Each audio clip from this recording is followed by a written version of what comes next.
Hey everyone, and welcome to Behind the Spacebar, episode 10, Should You Update to Ableton Live 11.1. Behind the Spacebar is a podcast for playback techs, musicians, music directors, really anyone that's using Ableton Live on stage. And if that's you, then you are in the right place. My name is Will Doggett, and welcome back if you're returning. If this is your first time, I'm so excited you are here. Here's what we're talking about today. I want to paint the picture really quickly.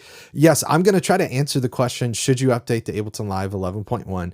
But I also want to just talk about a general process for updating to new software or hardware in a way that's safe, in a way that's reliable. Because if you're going to be using Ableton Live on stage, then there's two things that we need to kind of balance. One, we can't be a dinosaur and never update and continually hold out, and we're still on Ableton Live 9, and we still haven't updated our Mac to the newest operating system. We still have our really old interface that we've never updated that we connect using Firewire.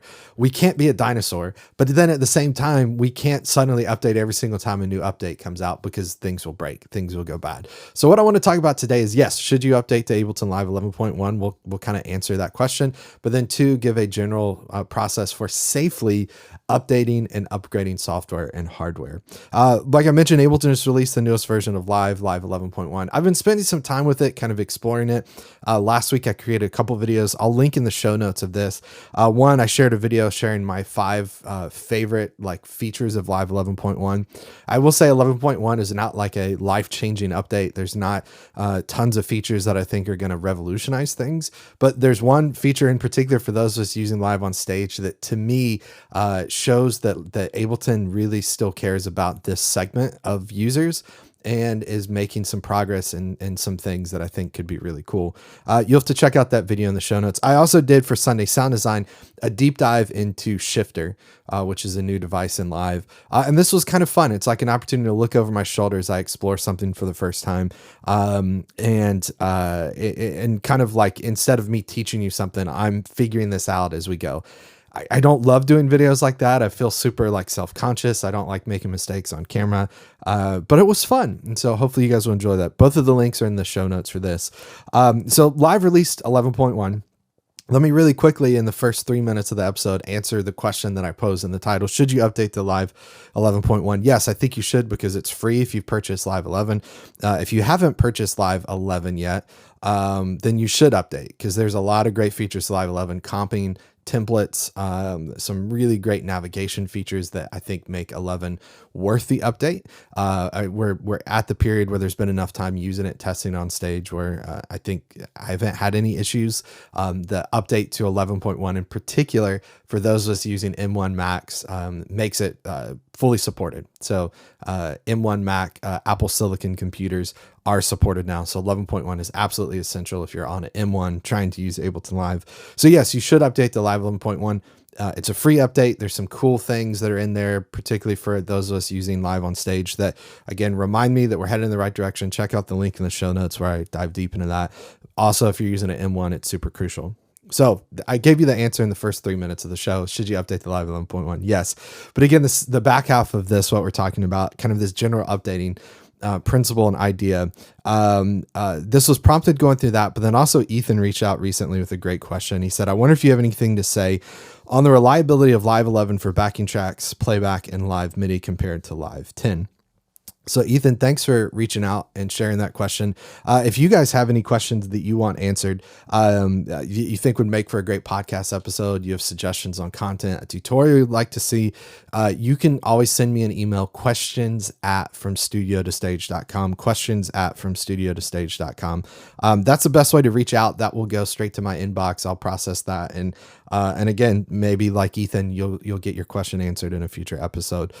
So again, to answer kind of Ethan's question up front, yes, Live 11 is 100% stable now, particularly those of us on M1 computers. 11.1 solves some bugs that I discovered in the software, and I'd like to hope to believe that Ableton fixed one of those particular bugs because of me. I don't know that, but my experience is much better on Live 11.1 on an M1 Mac than it was on Live 11. But with Ethan's question, it reminded me we're in an interesting time. Apple's released M1 computers. Ableton has Live 11.1. A lot of you out there watching are using plugins live on stage, either for setlist management things or for keys stuff and key sounds. And so you've got a lot of stuff kind of in your process. And so how do you update safely? Again, we don't want to be a dinosaur and stick around and use the same gear forever. Some of you reach out and say, hey, is this template available in Live 9? And I'm like, Live 9 was like 13 years ago. Like, you got to update at some point. You got to bite the bullet. And I know that's trickier for some of us than others. Monetarily, financially, it's like, man, it's difficult. If this is something that's going to provide for your financial future as a band, as a playback tech or whatever, it's worth biting the bullet and updating. I get that. But then at the same time, we don't want to update too quickly. So what should we do? So here's what I want to talk through the kind of in this episode. So I'm going to share what I think is a real safe process, very specific, systematic process for updating. This is an episode you're probably going to want to save. You're going to want to share with folks that are in live production like you, that perform on stage. Maybe you're a worship leader, music director working in a church, and you're working with volunteers, you're working with a production team, all those sorts of things. This is content that's going to be super useful. So we're going to walk through a 9-step process for updating, I think, successfully and safely. But before I get there, I want to talk about 3 kind of rules for updates that I think are going to be super important. I think we can all agree on this. Some of these we already know, but it's worth saying them out loud. Number 1, never upgrade, never update in the middle of a tour or a current gig. What I mean by that, my buddy Tyler, he just hit the road 2-3 weeks ago as I'm recording this, out on a leg of a tour with the band that he's working with doing playback. And Tyler is out on the road right now. Live just released 11.1. I think like he left and then it was like the week later they released 11.1. Here's my suggestion to Tyler. Do not update to Live 11.1. And here's the reason why. And don't miss out. I said, should you upgrade earlier? I said, yes. Now I'm talking to Tyler and saying no. Tyler will update, but he's going to follow that systematic 9-step process. It'll make sense in a second. But what I'm trying to say is you're out on the road. iConnectivity releases a firmware update. Strange Electronic releases an update to the setlist plugin. Ableton releases an update to Live 11.1. You're in the middle of a tour. You're about to start a new run of maybe 3 weeks of shows or whatever. And the night before you start the tour, you go, oh, there's a new update, and you update. Do not do that. And the reason why is you need some time to process things. You need time to test things. We're going to talk about the 9-step process for doing that. But never upgrade in the middle of a tour or a current gig. Those of you listening to this that are in church world, that's going to be a little more difficult for you because your gig never ends. It happens every Sunday, every 7 days. You're on the line. But again, if you follow this 9-step process, you're going to be able to, and you are going to update in the middle of that. But in general, as a general principle, if you don't miss anything else, do not upgrade in the middle of a tour, current gig. Number 2, rule for update, never update on your main machine unless you have a safety net. One of my favorite stories to tell about this is years and years and years and years ago, when I first started kind of getting in the process of creating content online. It's an interesting world because every piece of content you create, there's someone in the world, particularly folks on YouTube, that will comment, that will explain to you why you're wrong, you're an idiot, took you too long to get to the point, and here's a better way to do it. And so I remember in particular, one of those early examples is Apple would release a OS update. And back then I was a little better at like timely, I'm still pretty good at this with course content and stuff, but timely like blog post. So I think I was getting a lot of traction and a lot of people interested in my site at the time, which at that time I had a company called Loops and Worship. And I did a blog post that said, hey, Apple released a new version of Mac OS. Don't upgrade. Don't update. It's not safe. And then someone on Twitter, because I used to be dumb enough to be on Twitter, replied and said, yeah, that's really stupid. I updated on my main machine. Like, there's no reason why you should hold off. Definitely update. And a lot of the reasons they had for why they should update, I would agree with. But I saw literally the next day that same exact person. There's a weird sense of ironic justice, and this is probably a bad thing. It says a lot about my personality, but I got a lot of joy and satisfaction in the next day seeing that person say, "Oh, my computer won't turn on now. I've got to pivot to a time machine backup because I updated to the OS on my main machine, and now I can't use it. It was just too early." And I thought that's exactly why I put that I guess at the time tweet blog post out there to say don't update on your main machine, because if it goes down, you're hosed. Like, it's a bad thing. So don't update on your main machine unless you have a safety net. So an example of that would be, running the beta OS for Apple on an external hard drive, booting from that, running from that externally. If you have a lot of generous backups and you feel safe updating on your main machine, I guess that's fine. I personally just would not do that. I think for me, I've got this computer here in the studio. If something doesn't work great with that, it's not a huge deal for me to take a couple hours and pivot to a backup. I've got a laptop that I use kind of as my daily driver now, and I maybe would hold off on updating that. And in fact, the OS on that is a couple OSs ago. I haven't updated that.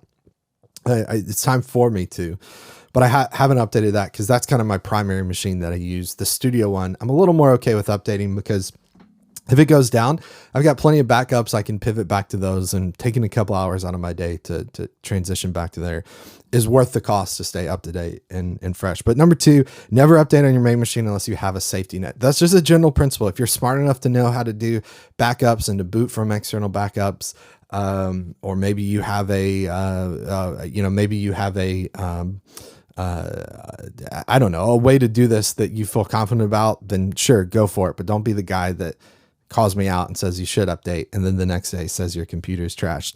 But here's the third thing, and this is why we're going to get to these 9 rules of kind of this 9-rule process framework for updating safely, is you've got to stay current on updates. Now, I just ironically said, my laptop is a couple OSs behind. My computer in the studio here is like one OS behind. You've got to stay current on updates. Don't be left behind. Don't be a dinosaur. Don't cling to this really, really old version of Ableton Live 9. Someone on YouTube a while ago commented and said that Ableton broke everything starting with Live 10, and that's why they still use 9. I just thought, okay, whatever, dude. Like, everyone that comments on YouTube videos is confident that they are the one person in the world that holds all the knowledge. And I'm like, just sure, great. God bless you. Great for you. Don't be left behind. A common example for me, I release a product for Live 11, and people typically say, do you have this for 10? Do you have this for 9? I think the do you have this for 10 question is valid. That's one version behind. I could understand holding off. I can understand. And again, we'll talk about this process to walk through this 9-step framework process to make this work. We'll get to that, and that will help. But then people reach out and say, do you have this for Live 9? And I'm like, again, man, this is like 13 years ago. I know it's not that long ago, but Live 9 is so long ago. It's worth updating. And again, I know the money question always comes into play. But one of the things Ableton does really nicely is their upgrade and update cycle is something that you could plan on about once a year. Again, from 11 to 11.1 was a free update, so that didn't cost any money. From 10 to 11 was a paid update. I guess it was 10.5, I think is what we were at, to 11 was a paid update. But if you kind of follow that wave as it happens, a lot of times I'll do sales to help that upgrade process. So budget in like $200, $300 a year that you're slowly saving up for each month to get to that point, and you'll be able to afford it. But here's the thing, don't be left behind. The other big reason you shouldn't be left behind is you've got to be your main source of knowledge when it comes to updating. And I don't want to jump past that and miss that. I think the main point of this episode, and when Ethan reached out, it just kind of triggered this thought for me, is your knowledge of when to update, of when to upgrade, cannot be based on someone else's experience, cannot be based on someone else's wisdom, knowledge. It has to be based on your personal experience. And here's the reason why. 2 reasons. One, I'll share. I taught at a worship conference a couple years ago. I guess this was I think almost 2 years ago. I think it was in the middle of 2020. It was a virtual thing. and I was teaching about using Ableton Live, and afterwards we did a question and answer. And in the Q&A, someone reached out and said, yeah, I haven't updated to Ableton because my buddy down the road said, 5 years ago, it was really, really buggy. And so he said, don't use Ableton. And I thought, well, that's interesting. Like maybe 5 years ago it was buggy. We did that transition. Some of you may have been using Live long enough to remember. I think it was from 8 to 9. And Ableton was incredibly buggy, and Gerhard kind of did the letter to apologize and said we're changing our development processes. And since then, there hasn't been a release that's been riddled with bugs like that one transition. Let me know in the comments if you've been around long enough to remember. I think it was from 8 to 9. Maybe it was 8 to 8.5. Maybe it was 8.5 to 9. I can't remember what it was, but there was a time where that was a buggy experience. Now, being at that conference, maybe that guy's buddy experienced that then, and his trust was burned, and whatever. That's great. But this guy who commented is missing out on this incredible experience of using Ableton Live on stage simply because some guy sometime somewhere had an issue and told him not to use it. So don't rely on someone else's knowledge. One, because they may be wrong.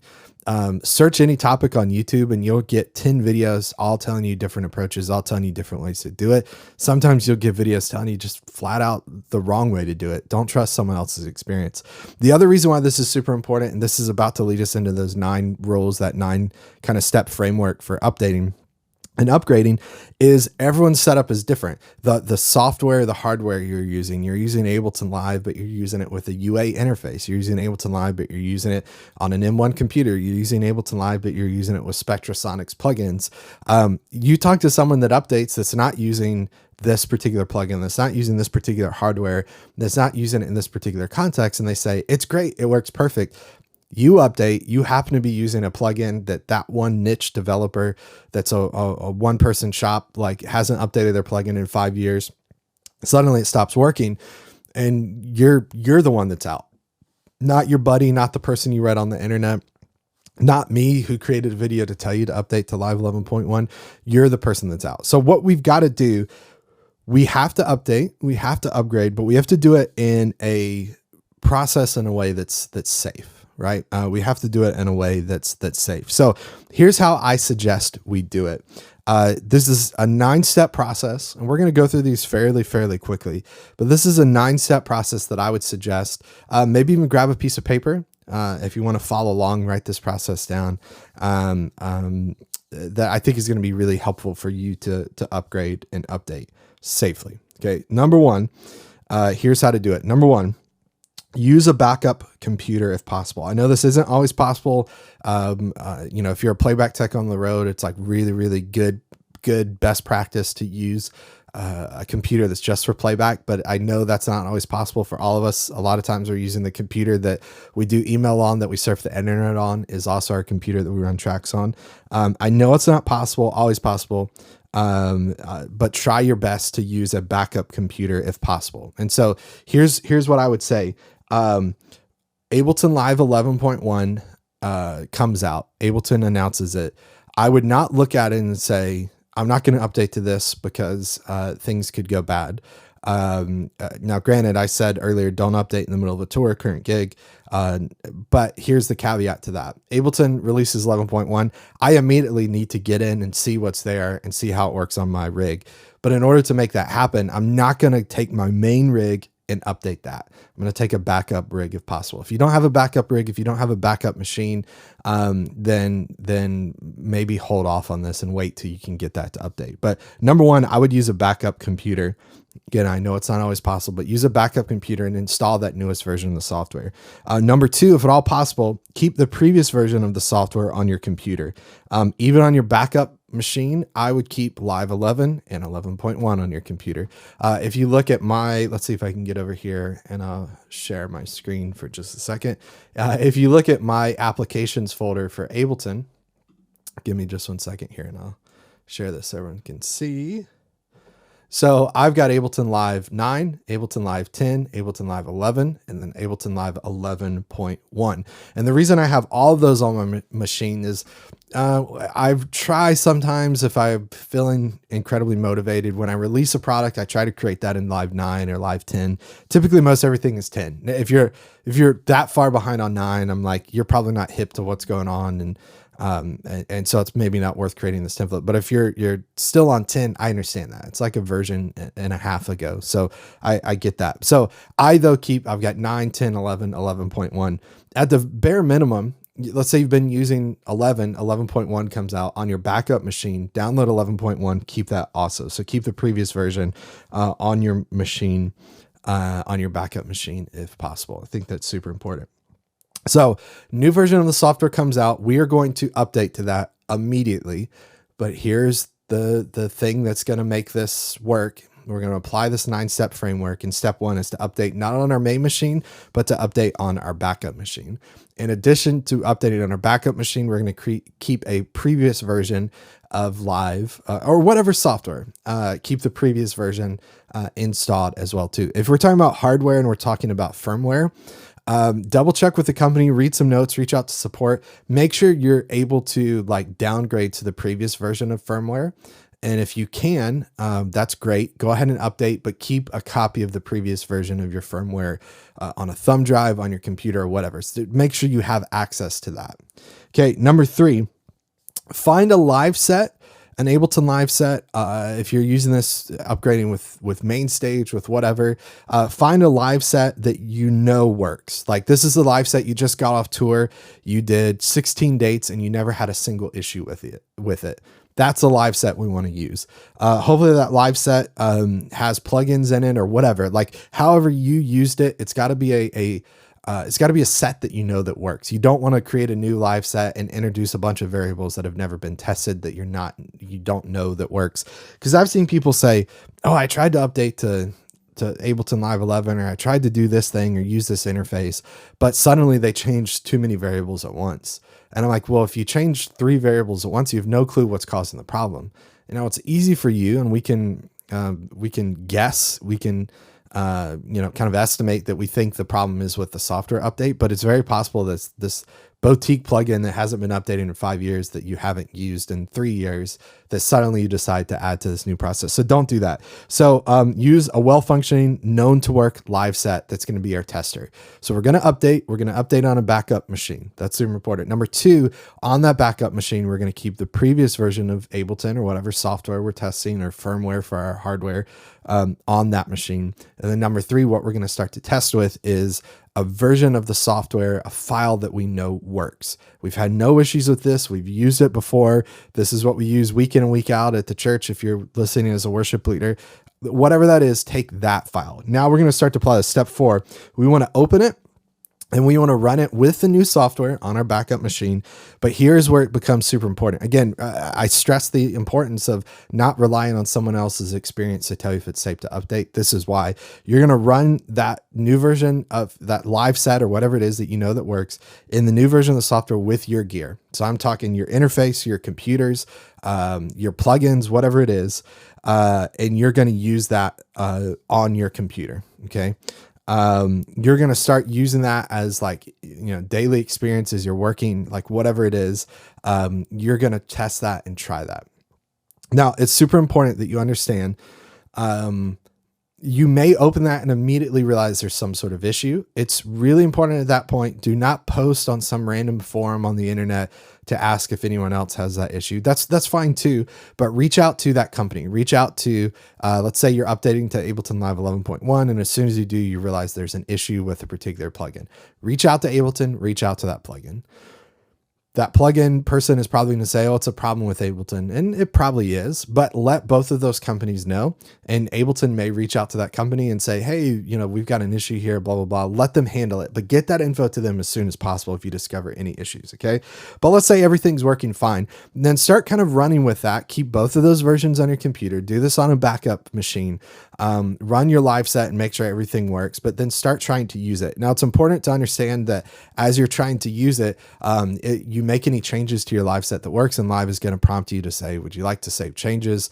Would you like to create a new version, because the version you're working in is newer than the previous version and it won't be able to update if you've seen that message before, you know what I'm talking about. So just be aware of that. But here's the scenario I want to put you in. So we've updated to the newest version on a backup machine. We've kept the previous version of live or whatever it is around. We're using a well-functioning, known to work live set. We're starting to test that live set like in a real process where with our real software, our real plugins, whatever. Step 5 of this 9-step framework is now to create a burn-in scenario. I had never heard this term before until I don't know how many years ago.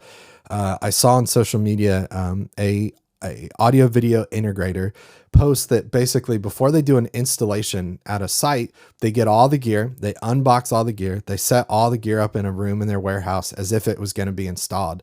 And then they run a burn-in scenario where they basically burn the gear in. They make sure everything's working. They update firmware. They make sure it's all compatible so that then they can pack it all back up and then take it on site to wherever the venue is, wherever the room is that they're installing it, and then they install it. This is super important because I highly suggest that you run it like you would if you're using it live a few times. If this is at your house, set it up in the living room, set it up in an office, like wherever you have some extra space, leave it powered on just like you would in a real world environment. We want to get as close to a real world environment as possible before we get into rehearsal, before we get into using it live. We want to kind of create a real world environment, a burn-in situation scenario where we're using a known to work live set with our gear, with our hardware, and we run a real world scenario. Pencil in, a couple hours over a couple days where you sit behind your computer with headphones on, turn your phone off and just press play and just sit there and watch live and listen. Do you hear any drops? Do you hear any issues? As you're using your MIDI controller as if you would live, does everything function the way you think it would? If it does, then you're probably safe. If not, then explore a little bit, figure out what's going on. Okay. So we've run in our burn-in scenario. We haven't had any issues. We think we're good. Step 6 is we want to try it out in rehearsal. We want to get into a low pressure environment like rehearsal and start to try this out. Here's a couple things. The minute anything goes wrong, pivot to your old file. And I don't want to sugarcoat this. This is going to be a real pain in the you-know-what to do this. Because again, we talked about that issue of if you make a change in your new file, that's not going to be able to be opened in your old file. So there may be a process where, again, don't do this like you're about to prepare for tour and you have a 3-day rehearsal and you're managing to. Don't do this.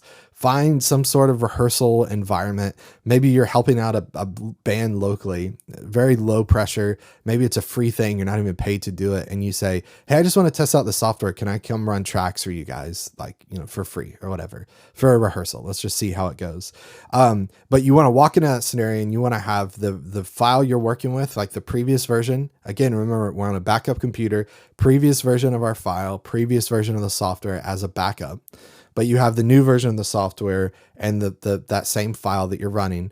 If you have to make a change, again, this is why it's a pain in the butt. I didn't say it's going to be easy, but you have to pivot back to that old version and make a change so that you have that there as well too. Maybe make a note of all your changes, make it in the real software, and then go back later and make it in your old one. Managing changes across multiple versions, keeping up with all of it is not going to be fun, but we do all that so that if there's an issue, then we can instantly pivot back to the previous version of the software, the previous version of our file. Okay. So we're going to try it out in rehearsal, starting to really expose this to the real world. It's again, our hardware. It's our plugins. It's our live set. It's the stuff that we typically do. If at all possible, number 7, try it out on a low pressure gig. The minute anything goes wrong, pivot to your old file. Again, this rehearsal may be enough for you. Like that may be perfectly fine. Try to get in a scenario where you could also do a run through. Again, let's say we're in rehearsal instead of a low pressure gig where you're actually live in front of people. Maybe it's just like a run through. If you're doing this in a church scenario, you practice at home, you rehearse together, then you have some sort of run through all together, or you can implement that for this one particular thing. Try it out. Does it work good? Great. If you're a typically paranoid kind of person, maybe run 2 or 3 more times and make sure it works. Again, it's not going to be fun to have to suddenly pivot to the old version. But worst case, you got your backup computer, just go to your primary computer and you've got the previous version that's working. Everything's fine. You're good. Step 8. We've done our work. We've run it through our process. We've done a burn-in. We've used it in rehearsal. It's our gear, it's our plugins, it's our software. Reach out to friends that you know and compare notes. If you don't have a friend that that uses Live, if you're not sure exactly who to use, then join a community like From Studio to Stage. And this is not meant to be a sales pitch, but we have people reach out often on the community forums and say, hey, has anyone updated to this? Anyone having issues? Like, check in and make sure it's safe. Compare notes, like be a generous person and say, hey, I've been running Live 11.1 on this version Mac OS, this version Windows OS, with these plugins, with this hardware, and I've had no issues. Have you guys seen anything? And what you may get is someone that says, hey, I didn't have issues until I started to do this. And that may be the thing that goes, I'm going to hold off. I'm going to wait. Or you may get a little bit of feedback from other people. Because again, yes, I did say don't rely on someone else's experience to say it's safe for me to upgrade, but we don't also want to live in a bubble and be isolated and miss something where if we reached out and said, hey, has anyone experienced any issues, that your friend, she may reach out and say, hey, actually, I experienced this issue when I did this one thing. It's not a big deal. Leave it up to you. Right. And if anything, be generous with the knowledge you've gained and said, here's my exact setup. Here's the specs. I've had no issues. It's safe to update. Then, and only then, step 9, once you feel good, make the plunge. And so what I mean by that is then you shift to the new software, do a good job of file management, archiving your previous files and previous Live versions. Like, don't ditch those. Don't keep those, don't trash those, keep them around in case you have to pivot back for some reason. If you're a playback tech, if you're a freelancer, consultant, someone that's working with lots of different artists, it's worth keeping older versions of files around, because you'll get with some band somewhere that's like, oh, we're not moving to Live 11. We're only on Live 10. You want to have your templates and all that stuff available in 10 as well too, so you can use it. But once you feel good, make the plunge. You can only make the plunge when you've walked through the experience of updating, you've tried it in your scenario, you've gone through the whole burn-in process. Once you've done that, once you've compared notes with other people, then you can finally update and make the plunge. So should you update to Live 11.1? Yes, I think you should. It's free. It's worth it. If you're on an M1 Mac, then 100% you need to update so that it works. But to make the process smooth, follow that 9-step framework and process to make sure that when you update, you're going to update safely and in a way that's not going to break everything. Again, I did mention, if you want to be a part of a community that helps kind of make this happen, and gives you some guidance, some assistance, then head to From Studio to Stage. In fact, I added a link below in the show notes that's going to take you directly to the homepage. If you're driving, you just want a safe, kind of easy way to get to this later. But at From Studio to Stage, you're going to get access to the community where you can engage with other people. But in addition to that, you get free tutorials. We release free tutorials every single week, 7 tutorials every single week, behind the spacebar, this podcast, as well as Volunteer Friendly, which is a podcast for worship leaders, musicians serving in churches. But in addition to that, again, 7 new pieces of content every single week, completely for free. Free resources. I've got the link to that below if you want, where you could get free our free tracks template, free click tracks files for Ableton Live, guide cue files, Pro Presenter 7 MIDI cues, gear guide, Live 11, LTC files. And then if it makes sense to you, you can dive in and become a subscriber, check out all our courses. Again, join our community to help kind of update and stay up to date with things that are going on, get additional support, as well as a few other things like exclusive discounts, a monthly call. As I'm recording this, we're actually doing our monthly call for February today.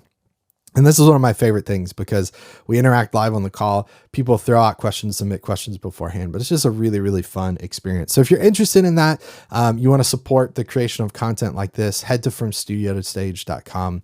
Again, I'll include the link in the show notes to get there.